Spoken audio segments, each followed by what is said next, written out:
vamos, nos toca trabajar con los estudiantes del nivel pre el curso de geografía.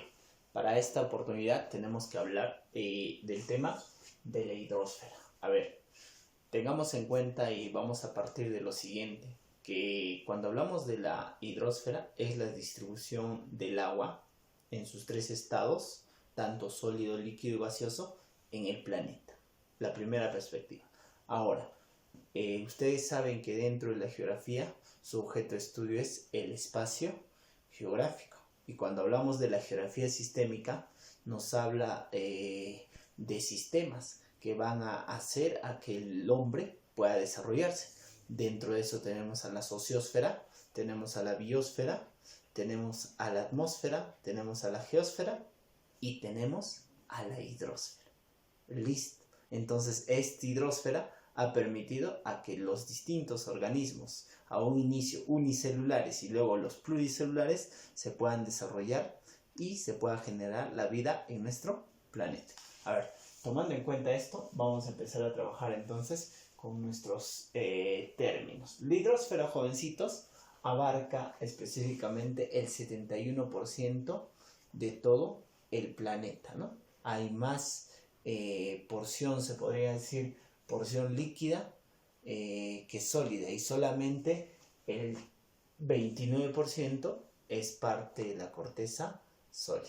¿Está claro? Listo. Entonces, determinando eso, ¿qué vamos a decir respecto a la hidrosfera? Nos dice la definición, es el conjunto total de las aguas de la Tierra, el conjunto total, ya sea específicamente en sus distintos estados, ya sea sólido, los glaciares, líquido, los ríos, los lagos, y gaseoso, de repente las nubes, el vapor de agua, etc. ¿Está claro? Listo, inclusive las aguas subterráneas. La rama de la geografía que se encarga de estudiar esto es la geografía física. Cuando hablamos de la geografía física, lo que se va a encargar de estudiar, nos dice la teoría, son los aspectos abióticos, los que no tienen vida relativamente, ¿no? Que estudia y la ciencia auxiliar que estudia la hidrosfera es la hidrografía, ¿no? La distribución del agua en todo el planeta. Entonces, teniendo en cuenta estos criterios, hay que determinar todas estas características, que es muy importante para que se puedan originar distintos aspectos dentro de la Tierra. Seguimos. Ahora, según su composición química, vamos a ver que la hidrosfera se va a dividir en dos grandes sectores. En las aguas saladas, que abarcan un 97%, y esto lo vamos a encontrar en los océanos, y las aguas dulces, que abarcan solamente un 3%.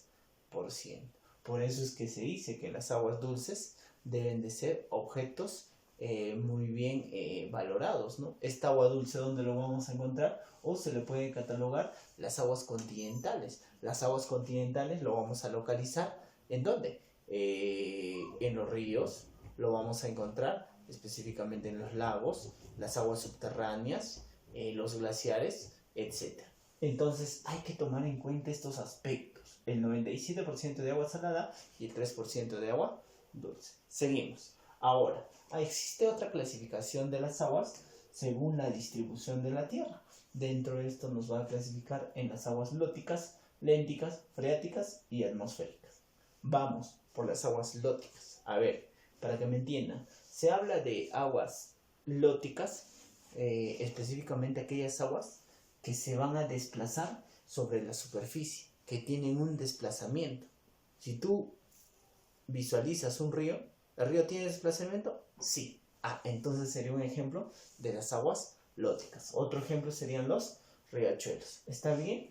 Ahora, cuando hablamos de las aguas lénticas, son aguas en la superficie que se encuentran estancadas, que su movimiento es mínimo, ¿no es cierto? Dentro de esto que vamos a tener, los lagos, lagunas, ¿está claro? Etcétera, ¿no? Y si visualizamos dentro de eso, eso serían las lénticas. Y las freáticas son los que están en el subsuelo. Son aguas que se encuentran dentro de la corteza, ¿no? Dentro de la napa freática. Esas aguas que salen de repente de los manantiales. Esas son las aguas freáticas. Ahora, cuando hablamos de las aguas atmosféricas, como su mismo nombre dice, los que están en la atmósfera en forma de humedad. ¿Está claro? Ya saben por el ciclo hídrico del agua, la evaporación, la condensación y la precipitación, ¿no? Esa agua atmosférica vendría a ser esta. Entonces no te olvides que según su distribución se clasifican estos 4. Bien, tomando en cuenta esto, ahora nos toca hablar específicamente de las aguas saladas, que es el 97%, que está conformado por los océanos, ¿no? Dentro de los océanos, ¿qué nos dice? Son grandes depósitos de aguas saladas situados en las depresiones de específicamente de la geósfera, ¿no? De la geósfera que vamos a determinar. Ahora, factores que han hecho a que exista específicamente el agua salada dentro de nuestro planeta, o ya sea el agua dulce, van a ser 2. Uno de ellos, miren acá, la temperatura ha hecho a que el agua se encuentre en estado líquido, cosa que no pasa en los demás planetas que están muy cercanos a nosotros. Esa temperatura ha hecho que fluctúe el estado líquido. ¿Por qué? Porque se encuentra entre los 0 grados y los 100 grados centígrados, que hace a que el agua se pueda encontrar. Si pasaría estos 100 grados centígrados, ¿qué ocurriría? El agua se evaporaría. Si descendería y estaría en estado, ¿qué cosa? En estado sólido, ¿no? Listo. Seguimos. Y otro es la presión atmosférica. Ya. Y el otro factor, como les hacía mención, es la presión atmosférica, que se va a generalizar y va a permitir que las moléculas del agua se mantengan también en estado líquido. Entonces, tomando en cuenta estas características, eso hace a que exista el agua en estado líquido dentro de nuestro planeta. Ahora, jovencitos, dentro de las características de las aguas oceánicas, nosotros vamos a poder determinar las siguientes. Tenemos en primer lugar, miren acá, la salinidad. Nosotros sabemos que la salinidad se da en todos los océanos. Dentro de eso hay un promedio que es de 35 gramos de sal por kilogramo, ¿no? Otro aspecto, la evaporación va a generar mayor salinidad. O sea, a medida que un océano o la radiación solar sea mayor en una parte o en un océano, eso va a permitir a que la salinidad sea mayor, ¿no? Donde se encuentran los océanos más salados, en las zonas más cerca a la línea ecuatorial. ¿Por qué? Porque ahí la radiación es con mayor intensidad. De igual manera, acá por cultura general sabemos que el mar más salado es el mar muerto. Ahora, cuando hablamos de la densidad, vamos a hablar específicamente sobre el peso que ejerce específicamente el mar respecto a las demás aguas. Sabemos que las aguas saladas son más pesadas que las dulces. Otro, la presión. Cuando hablamos de la presión en el mar va a aumentar cada 10 metros, ¿no? Y es por eso que cuando un submarino solamente hasta cierta profundidad puede llegar, se tiene entendido hasta los 300 metros, y a medida si ese submarino seguiría adentrándose, la presión que ejerce todos los mares haría que explote, ¿no? ¿Está claro? Listo. Entonces, a mayor profundidad, mayor presión. Y obviamente, dentro de la temperatura, creo que es lógico, ¿no? Cerca de la línea ecuatorial, las temperaturas de los océanos serán mayores. Lejos de la línea ecuatorial y más cerca a los polos, la temperatura será menor de los océanos. Acá que nos dice, la temperatura de las aguas varían de acuerdo a la latitud. Acuérdense, 30 grados centígrados en las zonas tropicales y menos 2 grados centígrados en los círculos polares o en los centros de los polos. Y el color y la transparencia está determinado por las aguas tropicales, que van a ser más claras cerca de la línea ecuatorial, y en mar abierto de igual manera se puede visualizar aguas de color azul. Nosotros sabemos que nuestro mar, el mar peruano e inclusive los demás mares también se pueden visualizar de color verde. ¿Y esto debido a qué? Debido a algunos residuos que son el famoso fitoplancton, ¿no? Y igual nos dice que las partículas que se encuentran en suspensión y muy cerca a las costas van a hacer a que el mar se mire de color verde. Entonces, todas estas son las características que podemos determinar de los océanos. Ahora, Dentro de ellos también, ¿qué tenemos? Acá vamos a visualizar los movimientos oceánicos. Dentro de los movimientos oceánicos, ¿cuántos son? 3. Tenemos a las olas, tenemos a las mareas y tenemos a las corrientes marinas. ¿Por qué son originadas las olas? Por los vientos, por la fuerza que ejercen los vientos sobre el agua, sobre el océano. Dentro de eso van a existir 3 tipos de olas. Miren acá, la ola de oscilación, la ola de traslación y la ola de tsunami. ¿Por qué se produce una ola de oscilación? Son las olas que no van a chocar con las costas, que se encuentran en alta mar. Esas olas que podríamos visualizar a que el mar esté en movimiento, esas son las olas de oscilación. En cambio, las olas de traslación son aquellas olas que se encuentran cerca al litoral y van a chocar con ella, ¿no? Y estas olas van a ser las que impactan con el litoral específicamente. Y estas olas de traslación son las que se usan de repente para que puedan practicar el famoso surf, ¿no? Estas olas van a elevarse van a tener mayor altura a medida que van llegando a ¿qué?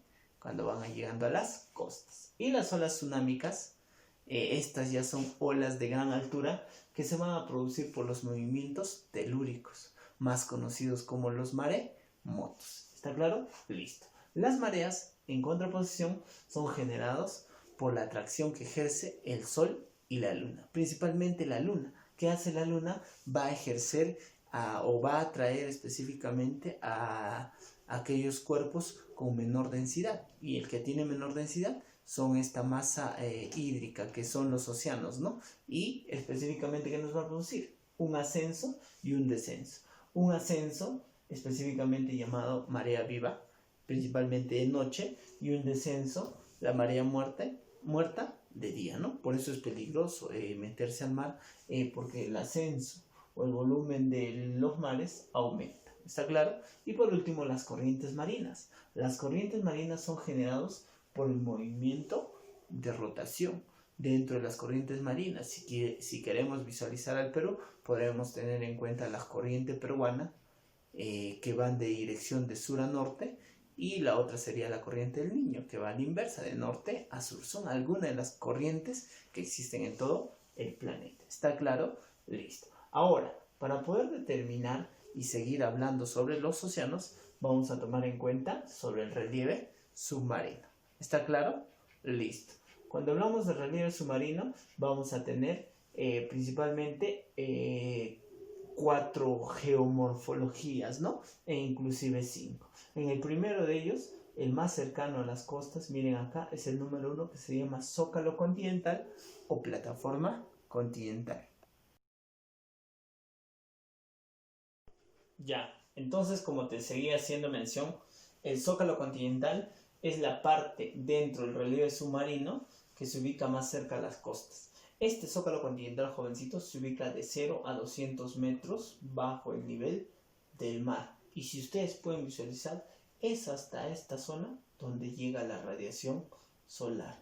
Hasta ahí es una zona visible, se podría decir, ¿no? Es una zona que se puede visualizar, y a esta zona se le llama como la zona fótica, la zona con luz. ¿Por qué es importante el zócalo continental, jovencitos? Porque acá se encuentra la mayor cantidad ictiológica del mar peruano, específicamente porque se puede realizar la fotosíntesis. Después, en segundo lugar, número 2, miren acá, es el talud continental. Se ubica desde los 200 metros bajo el nivel del mar hasta los 4000. El talud continental, si ustedes pueden visualizar acá, es una pendiente. Es una zona pendiente, ¿no? Ya se va adentrando específicamente. ¿Por qué? ¿O cuál es su otra característica? Que a esta zona se le llama la zona afótica. Ya a partir de ahí se genera la zona sin luz. Todo el mar es oscuro. ¿Está claro? Listo. En tercer lugar, vamos a visualizar zonas llanas o planas, específicamente llamadas las llanuras abisales. Como su mismo nombre dice, son zonas planas. Obviamente que se van a desarrollar ciertos ecosistemas dependiendo de la profundidad. Y acá, en cuarto lugar, visualizamos a las fosas marinas. ¿Qué son las fosas marinas? Son las zonas más profundas de nuestros océanos que se ubican hasta los 6.000 o 7.000 metros bajo el nivel del mar.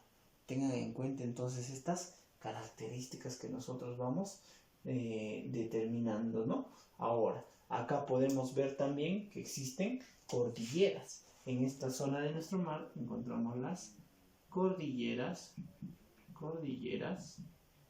submarinas, ¿ya? Submarina. Listo. Ahora, por otra parte, entonces, hablando o determinando ello, esto es el relieve común que tienen todos los océanos. Vamos. Y ya para poder culminar, no nos olvidemos que una porción de los océanos vienen a ser los mares. Un ejemplo claro a esto es el mar de Grau. ¿Qué es el mar de Grau? Es una porción del Océano Pacífico que pertenece específicamente ¿a quién? Al estado peruano. Así como existe ese mar hacia nosotros, existirán distintos mares donde cada estado tendrá su propia jurisdicción.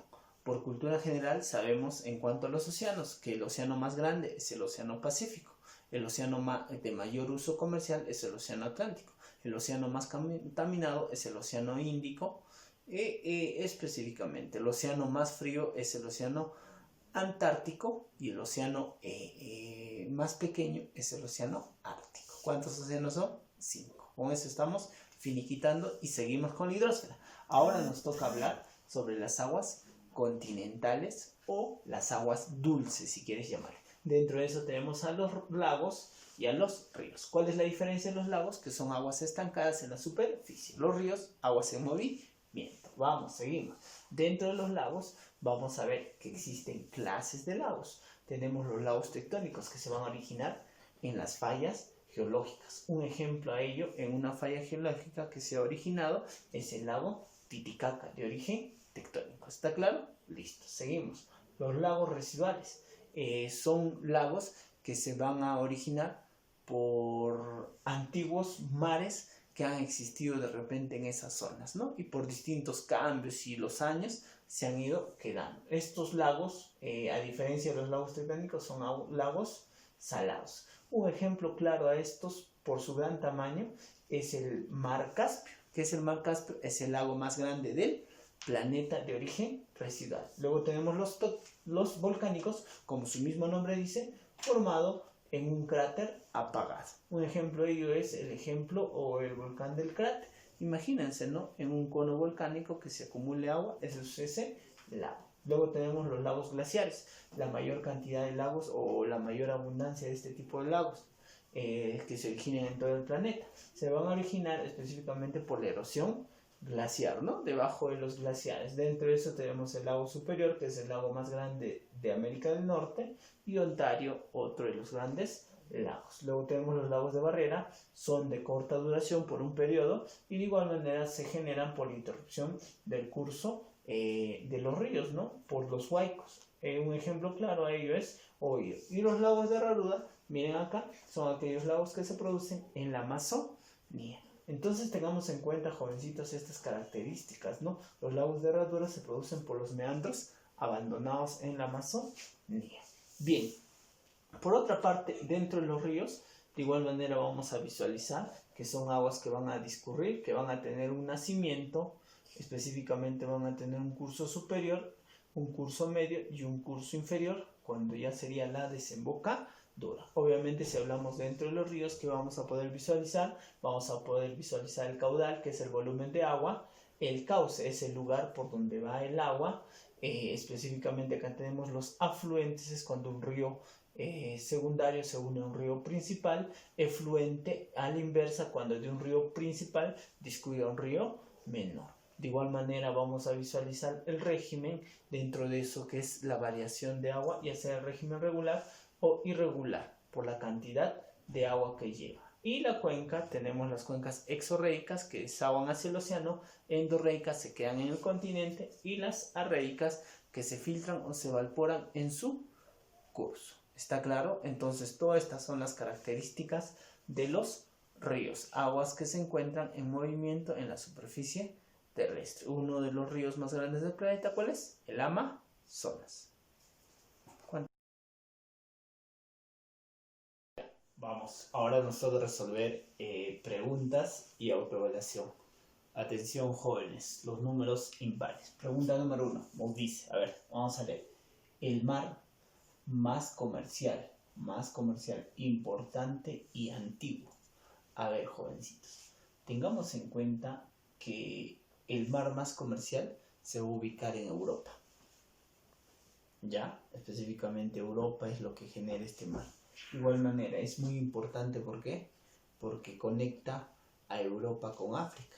Es un mar altamente comercial. Es más, ahí se dan los distintos transportes o específicamente de mercancías por montón, ¿no? Y de igual manera nos dice que es antiguo. Cuando nos habla antiguo, sabemos que existe un mar antiguo que era el mar de Tetis, ¿no? Que posteriormente se llamó el mar de Mediterráneo, ¿no? Entonces, tomando en cuenta todas estas características, la clave será la C.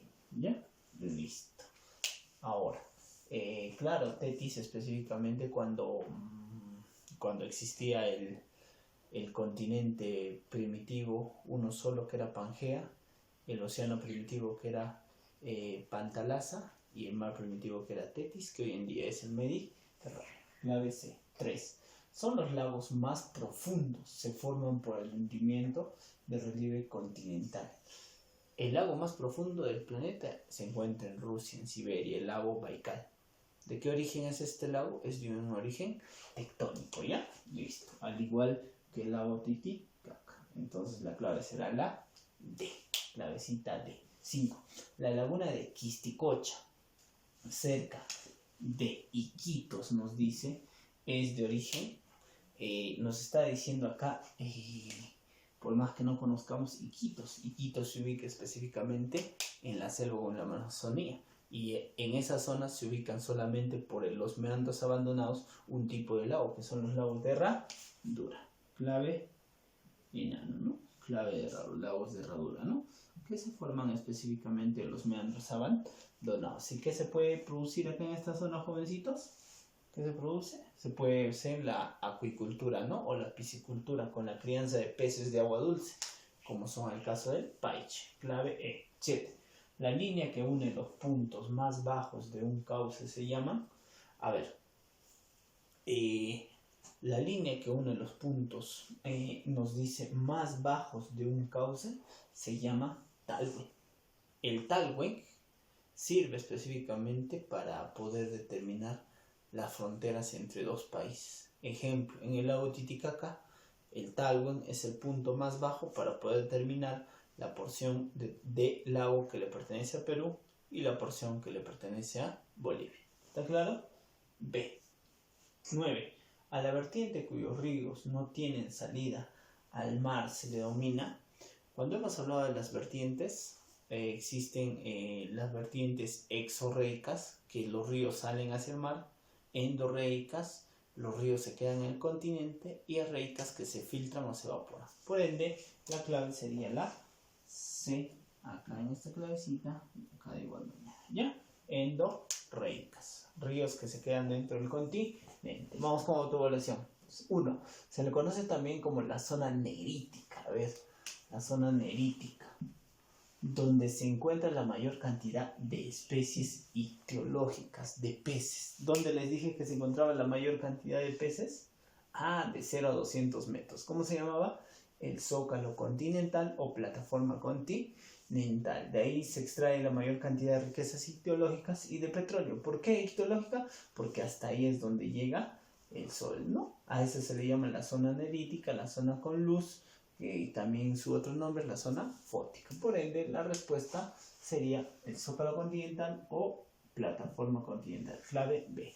3. Zona de mayor productividad biológica correspondiente al relieve submarino. De igual manera, ¿no? Específicamente acá sería la E, el zócalo continental, o si deseas llamarlo la plataforma continental. 5. Es la distancia comprendida entre la naciente y la desembocadura de un río. Cuando nos dicen que es la distancia comprendida entre la naciente y la desembocadura de un río, es el curso que va a ir un río desde su origen hacia la desembocadura, ¿no? Y dentro de ese curso hay 3, el curso superior, donde se origina el curso medio, y el curso inferior, por donde se da la desembocadura. Por ende, sería la respuesta A. 7.